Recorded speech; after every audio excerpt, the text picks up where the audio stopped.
As a guy who watches anime, I don't like fan service.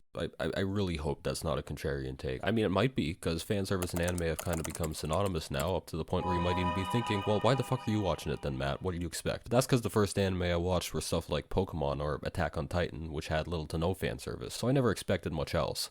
God, how terribly naive I was. As it turns out, fan service is pervasive like a plague, but not the way you might think. Because I'm not saying fan service doesn't have its place or that it needs to be gone. Like, there's this whole subgenre of anime called ecchi that's basically entirely dependent on fan service, and that doesn't bother me.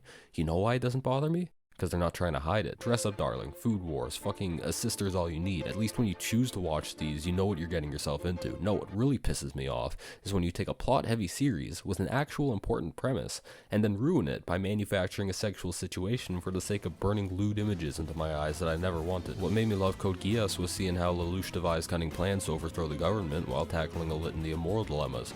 What made me hate Code Geass was the fucking unsolicited ass shots. My god, they're so abrupt too. I mean, it'd be different if I came wanting to see ass, but I did not come wanting to see ass. I watched Classroom of the Elite because I wanted to see how Ayano Koji devised cunning plans to win in the face of extreme circumstances.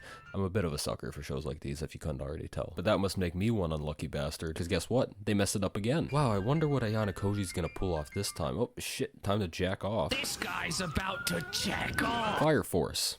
I'm not even going to talk about Fire Force. Look, I don't have a problem with throwing in some eye candy for the typical lonely male viewer, because fan service for the terrible rap it deserves can be done tastefully. Joey Anime Man made this distinction a while back. The problem is when it's forced to the point that it distracts people from the main premise, because eventually you're just putting the integrity of the series on the line. I mean, you can't show me stuff like this out of nowhere and expect me to keep taking you seriously. Fan service can be done well, but for the most part, it's an issue. Remember at the beginning of the video when I said Attack on Titan didn't have fan service? I actually lied. It's the most provocative series by far. I mean, I gotta warn you, this isn't for the faint of heart. Oh! Ew! Dude! What the fuck?